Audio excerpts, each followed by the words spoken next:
എല്ലാവർക്കും നമസ്കാരം. ഇത്തവണ ഓണപരീക്ഷയ്ക്ക് കേരള പാഠാവലിയിൽ നിന്ന് നമുക്ക് 2 പ്രവേശകങ്ങളും 6 പാഠങ്ങളും ഉൾപ്പെടുന്ന 2 യൂണിറ്റിൽ നിന്നുമാണ് 40 മാർക്കിന്റെ ചോദ്യങ്ങൾ വരുന്നത്. ഇത്രയും ഭാഗങ്ങളിൽ നിന്നും നമ്മൾ പ്രധാനമായും ശ്രദ്ധിക്കേണ്ട കാര്യങ്ങൾ എന്തെല്ലാം, പ്രധാനപ്പെട്ട ചോദ്യങ്ങൾ ഏതൊക്കെ, ഉത്തരങ്ങൾ എഴുതുമ്പോൾ എന്തൊക്കെ ഉൾപ്പെടുത്തണം എന്നിവയാണ് ഈ വീഡിയോയിലൂടെ ചർച്ച ചെയ്യുന്നത്. ഒന്നാമത്തെ യൂണിറ്റിന്റെ പ്രവേശകമായി തന്നിരിക്കുന്നത് ഖസാക്കിന്റെ ഇതിഹാസം എന്ന നോവലിലെ ചെറിയൊരു ഭാഗമാണ്. ഇവിടെ നിന്നൊരു 3 മാർക്കിന്റെ ചോദ്യം പ്രതീക്ഷിക്കാം. എല്ലാം വൈകാരികമായി അവതരിപ്പിക്കാൻ മാതൃഭാഷ വേണമെന്നാണ് ഈ ഒരു ചെറിയ ഭാഗത്തിലൂടെ പറയുന്നത്.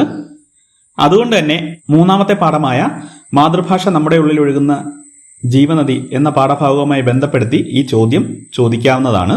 ഒന്നാമത്തെ പാഠഭാഗം മലയാള ഭാഷാ പിതാവ് എഴുത്തച്ഛന്റെ മഹാഭാരതം കിളിപ്പാട്ടിലെ ദ്രോണപർവ്വത്തിൽ നിന്നുള്ള ഒരു ഭാഗമാണ്. ദ്രോണപർവ്വത്തിന്റെ തുടക്കം തന്നെയാണ് പാഠഭാഗമായി തന്നിരിക്കുന്നത്. അതിൽ പഞ്ചവർണ്ണക്കിളിയെ എഴുത്തച്ഛൻ മഹാഭാരതം കഥ പറയാനായിട്ട് ക്ഷണിക്കുന്നതാണ് തുടക്കത്തിലുള്ളത്. ഇവിടെ പഞ്ചവർണ്ണക്കിളിക്ക് നൽകുന്ന വിശിഷ്ട പൂജ്യങ്ങൾ എന്തെല്ലാം, ഇതൊരു ചോദ്യമായിട്ട് നമുക്ക് പ്രതീക്ഷിക്കാവുന്നതാണ്. കൂടാതെ കർണന്റെ സ്വഭാവ സവിശേഷതകൾ, അതായത് കർണൻ താൻ വെറും വാക്ക് മറ്റാരോടും പറയാറില്ലെന്ന് പറയുന്നത്, എന്നേക്കാൾ യോഗ്യതയുള്ള ആളാണ് ദ്രോണരെന്നുമൊക്കെ പറയുന്നത് അദ്ദേഹത്തിന്റെ സ്വഭാവ സവിശേഷതകളിൽ ഉൾപ്പെടുന്നു. കൂടാതെ ഇതിലെ ഭാഷാ പ്രയോഗങ്ങൾ കർണസുഖം, കുളിർക്കെ പറക, കനക്കെ ചുരുക്കി തുടങ്ങിയവ ചോദ്യങ്ങളായിട്ട് വരാൻ സാധ്യതയുള്ളതാണ്. കർണസുഖം എന്നാൽ മനസ്സിന് ഇഷ്ടപ്പെടുന്ന രീതിയിൽ ഒരാളോട് സംസാരിക്കുന്നത്. കുളിർക്കെ പറക എന്ന് പറഞ്ഞു കഴിഞ്ഞാൽ കാത് കുളിർക്കുന്ന രീതിയിൽ സംസാരിക്കുന്നത്. കനക്കെ ചുരുക്കി എന്ന് പറഞ്ഞാൽ ഒരു കാര്യത്തെ വളരെ ചുരുക്കി പറയുക എന്നത്. ഇത്തരം കാര്യങ്ങളൊക്കെ ചോദ്യങ്ങളായിട്ട് വരാൻ സാധ്യതയുള്ളതാണ്. അക്കാര്യങ്ങൾ ശ്രദ്ധിക്കുക. ഈ ഒരു പാഠഭാഗത്ത് നിന്ന് വളരെ പ്രയാസമേറിയൊരു ചോദ്യം കൂടി വരാൻ സാധ്യതയുണ്ട്. എഴുത്തച്ഛന്റെ കാവ്യഭാഷയുടെ സവിശേഷതയാണ്. അദ്ദേഹത്തിന്റെ രചനാരീതിയും ഭാഷാശൈലിയും ഭാഷാ പ്രയോഗങ്ങൾ തുടങ്ങിയവയെല്ലാം ഉൾപ്പെടുത്തിയാണ് ഈ ഒരു ചോദ്യത്തിന് ഉത്തരം എഴുതേണ്ടത്. സ്വാതന്ത്ര്യത്തിന്റെ ചിറകുകൾ, ഉണ്ണായി വാര്യരുടെ നളചരിതം ആട്ടക്കഥ 1-ാം ദിവസത്തിലെ ഒരു ഭാഗമാണ് സ്വാതന്ത്ര്യത്തിന്റെ ചിറകുകൾ എന്ന പേരിൽ ഇവിടെ നൽകിയിരിക്കുന്നത്. നളന്റെ പൂന്തോട്ടത്തിൽ കിടന്നുറങ്ങുന്ന ഹംസത്തെ നളൻ പിടികൂടുന്നതും തുടർന്ന് അവർ തമ്മിൽ നടക്കുന്ന സംഭാഷണങ്ങളുമാണ് ഈ ഒരു പാഠഭാഗത്തിലുള്ളത്. പ്രധാനമായും വരാൻ സാധ്യതയുള്ള ചോദ്യം നളന്റെ കഥാപാത്ര നിരൂപണം. പുരാണങ്ങളിൽ വളരെ ഉത്തമനായ ഒരു വ്യക്തിയായിട്ടാണ് നളനെ കരുതുന്നത്. അതേ സ്വഭാവ ഗുണങ്ങൾ ഉൾക്കൊള്ളിച്ചുകൊണ്ട് തന്നെയാണ് നളന്റെ കഥാപാത്രം ഉണ്ണായി വാര്യർ ഇവിടെ അവതരിപ്പിച്ചിരിക്കുന്നത്. വിമർശനങ്ങളെ സ്വീകരിക്കാനും മറ്റുള്ളവരുടെ വാക്കുകൾ കേൾക്കാനും മറ്റുള്ളവരോട് ദയയും സഹാനുഭൂതിയും കാട്ടുവാനും സൗന്ദര്യബോധവും ഒക്കെയുള്ള ഒരു കഥാപാത്രമാണ് നളൻ. ഹംസത്തിന്റെ സ്വഭാവ സവിശേഷതയുമായി ബന്ധപ്പെട്ട ചോദ്യമാണ് വരാൻ സാധ്യതയുള്ള മറ്റൊന്ന്. ഇത് ഹംസം കുടുംബത്തെ ശ്രദ്ധിക്കുന്നതും അല്ലെങ്കിൽ തനിക്ക് ജീവൻ ആപത്ത് വന്നപ്പോൾ കുടുംബത്തെക്കുറിച്ച് ചിന്തിക്കുന്നതും കൂടാതെ തന്നെ പിടികൂടിയ രാജാവിന് പോലും തന്നെ കൊണ്ട് യാതൊരു ആപത്തും വരരുത് എന്നൊക്കെ ചിന്തിക്കുന്നതും ഹംസത്തിന്റെ സ്വഭാവ സവിശേഷതകളിൽ വരാവുന്നതാണ്. അടുത്തതായി വരാവുന്ന പ്രധാനപ്പെട്ട ഒരു ചോദ്യമാണ് ഗുണവും അനവധി ദോഷമായത്. ഹംസം എന്തുകൊണ്ടാണ് ഇങ്ങനെ പറഞ്ഞത്? ഇത് കഥാസന്ദർഭത്തെ മുൻനിർത്തിയാണ് ഇത്തരമൊരു ചോദ്യം വന്നാൽ ഉത്തരം എഴുതേണ്ടത്. ഹംസത്തിന്റെ സ്വർണ്ണനിറം എല്ലാവരെയും ഹംസത്തിലേക്ക് ആകർഷിക്കുന്നു. അത് ഒരു നല്ല ഗുണമാണെങ്കിൽ കൂടി ഈ ഒരു സന്ദർഭത്തിൽ അത് തനിക്ക് ദോഷമായി മാറിയെന്ന് ഹംസം പറയുന്നു. ഹംസത്തിന്റെ സ്വർണ്ണനിറം കണ്ടാണല്ലോ രാജാവ് ഹംസത്തെ പിടികൂടിയത്. മൂന്നാമത്തെ പാഠം മാതൃഭാഷ നമ്മുടെ ഉള്ളിൽ ഒഴുകുന്ന ജീവനദി. ഈ ഒരു യൂണിറ്റിലെ വളരെ പ്രധാനപ്പെട്ട ഒരു പാഠമാണ്. ഒരുപക്ഷെ കൂടുതൽ ചോദ്യങ്ങൾ വരുന്നതും ഈ ഒരു പാഠഭാഗത്ത് നിന്നായിരിക്കും. മാതൃഭാഷയുമായി ബന്ധപ്പെട്ട ഏതെങ്കിലും വിഷയത്തിൽ പ്രഭാഷണം, മുഖപ്രസംഗം, ഉപന്യാസം എന്നിവയായിരിക്കും ഇതിൽ ചോദ്യമായി വരുന്നത്. മുഖപ്രസംഗമോ പ്രഭാഷണവുമായിരിക്കും വരാൻ സാധ്യത കൂടുതൽ. ഇത്തരമൊരു ചോദ്യം വന്നു കഴിഞ്ഞാൽ ആനുകാലിക പ്രസക്തിയുള്ള സംഭവങ്ങളെ മുൻനിർത്തി വേണം ഇത്തരം ചോദ്യങ്ങൾക്ക് ഉത്തരം എഴുതാൻ. നമ്മുടെ മാതൃഭാഷയായ മലയാളം ഇന്നത്തെ കാലത്ത് നേരിടുന്ന പ്രതിസന്ധികൾ, അവയെ മുന്നോട്ട് കൊണ്ടുവരാൻ എന്തെല്ലാം ചെയ്യണം തുടങ്ങിയ കാര്യങ്ങളെല്ലാം ഉൾപ്പെടുത്തി വേണം ഇത്തരം ഒരു ചോദ്യത്തിന് ഉത്തരം എഴുതാൻ. മാതൃഭാഷയെക്കുറിച്ച് ലേഖകനായ പ്രകാശ് രാജ് പറയുന്ന കാര്യങ്ങൾ ചോദ്യങ്ങളായിട്ട് വരാവുന്നതാണ്. എന്റെ മാതൃഭാഷ കന്നഡയാണ്, അത് പഠിക്കുക തന്നെ വേണമോ എന്ന ചോദ്യം എന്റെ ജീവിതത്തിൽ വന്നതേയില്ല. മുട്ടുകാലിൽ നടക്കുന്നത് പോലെ സ്വാഭാവികമായി സരളമായി ഞാനത് പഠിച്ചു. മാതൃഭാഷ നല്ലവണ്ണം പഠിച്ചതുകൊണ്ട് തന്നെയാണ് മറ്റു ഭാഷകൾ വളരെ എളുപ്പം പഠിക്കാൻ എനിക്ക് കഴിഞ്ഞത്. ഇത്തരം പ്രസ്താവനകളെ മുൻനിർത്തി ചോദ്യങ്ങൾ വരാൻ സാധ്യതയുണ്ട്. കൂടാതെ ഇംഗ്ലീഷ് ഭാഷയുടെ സ്വാധീനത്തെക്കുറിച്ച് ലേഖകൻ പറയുന്നത്. ഈ ഒരു ചോദ്യത്തിന് ഉത്തരം എഴുതുമ്പോൾ റെയിൻ റെയിൻ ഗോയവേ എന്ന കവിതയെക്കുറിച്ച് അദ്ദേഹം പറയുന്നത്, കന്നഡ മാതൃഭാഷയായ ആളുകൾ ഇംഗ്ലീഷിൽ സംസാരിക്കുന്നത്, കൊച്ചച്ഛൻ, വല്യച്ഛൻ, മാമൻ, മാമി തുടങ്ങിയ പദങ്ങളെല്ലാം അങ്കിൾ, ആന്റി എന്നീ 2 പദങ്ങളിൽ ഒതുങ്ങിപ്പോകുന്നത്. ഇത്തരം കാര്യങ്ങളെക്കുറിച്ച് ലേഖകൻ പാഠഭാഗത്ത് വിവരിക്കുന്നുണ്ട്. ആ കാര്യങ്ങൾ ശ്രദ്ധിക്കുക. കൂടാതെ ഭാഷയും സംസ്കാരവും തമ്മിലുള്ള ബന്ധം, ഇതും ലേഖകൻ പാഠഭാഗത്ത് വ്യക്തമാക്കുന്ന ഒരു കാര്യമാണ്. കൃഷ്ണ ഗോദാവരി നദീതടങ്ങളിൽ താമസിക്കുന്ന ആൾക്കാർ മറ്റുള്ളവർ തെറ്റ് ചെയ്യുമ്പോൾ അതിന്റെ ഫലം നീ അനുഭവിക്കും എന്ന് പറയുന്നതും, അതുപോലെ റയലസീമ എന്ന വരണ്ട പ്രദേശത്ത് താമസിക്കുന്ന ആൾക്കാർ തെറ്റ് ചെയ്യുമ്പോൾ നിന്റെ വയറ് പൊട്ടിച്ചാകും എന്ന് പറയുന്നതുമൊക്കെ ഉദാഹരണമായി അദ്ദേഹം തന്നിട്ടുണ്ട്. ആ ഭാഗം കൂടി ശ്രദ്ധിക്കുക. കൂടാതെ മകൾക്ക് മാതൃഭാഷ അറിയാത്തതുകൊണ്ട് ലേഖകൻ ദേഷ്യപ്പെട്ട ആ സംഭവത്തെക്കുറിച്ചും ചോദ്യങ്ങൾ വരാവുന്നതാണ്. അടുത്തത് യൂണിറ്റ് 2 കടക്കാം. KM ജയശീലന്റെ കവിതയാണ് പ്രവേശകമായി തന്നിരിക്കുന്നത്. ഈ ഒരു കവിതയുമായി ബന്ധപ്പെട്ട് ഒരു ചോദ്യം പ്രതീക്ഷിക്കാവുന്നതാണ്. പ്രധാനമായി ഇന്നത്തെ മാധ്യമ പ്രവർത്തനവുമായി ബന്ധപ്പെട്ട ചോദ്യമായിരിക്കും വരുന്നത്. മാധ്യമങ്ങൾ എപ്പോഴും തങ്ങളുടെ കണ്ണുകളിലൂടെ മാത്രമാണ് വാർത്തകളെ കാണുന്നതെന്നും അതിൽ മറ്റുള്ളവർക്കുണ്ടാകുന്ന പ്രശ്നങ്ങളെക്കുറിച്ച് മാധ്യമങ്ങൾ ചിന്തിക്കാറില്ല എന്നും അവരുടെ അജണ്ട നടപ്പിലാക്കുന്ന രീതിയിലാണ് പലപ്പോഴും വാർത്തകൾ പുറത്തു വരുന്നത് എന്നുള്ളതൊക്കെ ഈ ഒരു ചോദ്യത്തിന്റെ ഉത്തരം എഴുതുമ്പോൾ എഴുതേണ്ടതാണ്. അടുത്ത പാഠം VK എഴുതിയ ഹാസ്യവിമർശനം നിറഞ്ഞ റെസിഡന്റ് എഡിറ്റർ എന്ന പാഠഭാഗമാണ്. ഇതിൽ പ്രധാനമായും വരാൻ സാധ്യതയുള്ളത് വെങ്കിടേശ അയ്യങ്കാരുടെ സ്വഭാവ സവിശേഷതകൾ. ചെയ്യുന്ന ജോലിയെക്കുറിച്ച് പറയുന്നുണ്ട്. വളരെ ചെറിയ ചെറിയ ജോലികളാണ് അദ്ദേഹം ചെയ്യുന്നത്. അതിൽ നിന്ന് തന്നെ അദ്ദേഹത്തിന്റെ മടി വ്യക്തമാകുന്നതാണ്.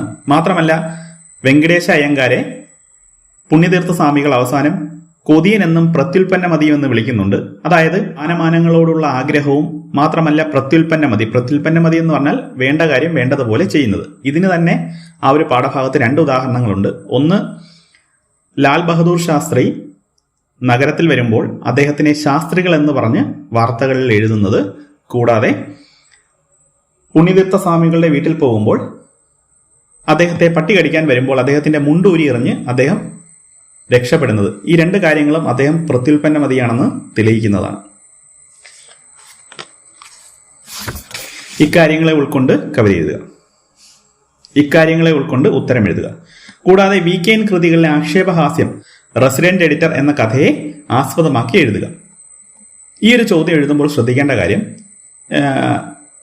റെസിഡന്റ് എഡിറ്റർ എന്ന കഥയിൽ കൊതിയനും പ്രത്യുൽപ്പന്നമതിയുമായ വെങ്കിടേശ അയ്യങ്കാരെ പുണ്യതീർത്ഥ സ്വാമികൾ റെസിഡന്റ് എഡിറ്ററായി പ്രഖ്യാപിക്കുന്ന ആ ഒരു വാക്യമാണ്, പ്രത്യുൽപ്പന്നമതിയും കൊതിയനുമായ ഉനക്ക് ഇത് ரொம்ப ചിന്ന പോസ്റ്റ്, വേറൊന്ന് വേണം.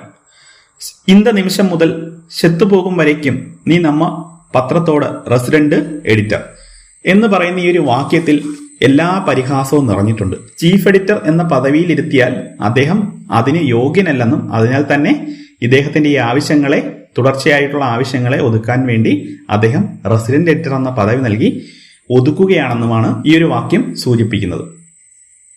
ഇവ കൂടാതെ മാധ്യമ വാർത്തകളെ സംബന്ധിച്ച ഒരു ചോദ്യം, ആനുകാലിക പ്രസക്തിയുള്ള ഒരു ചോദ്യമായിരിക്കും ഇത്.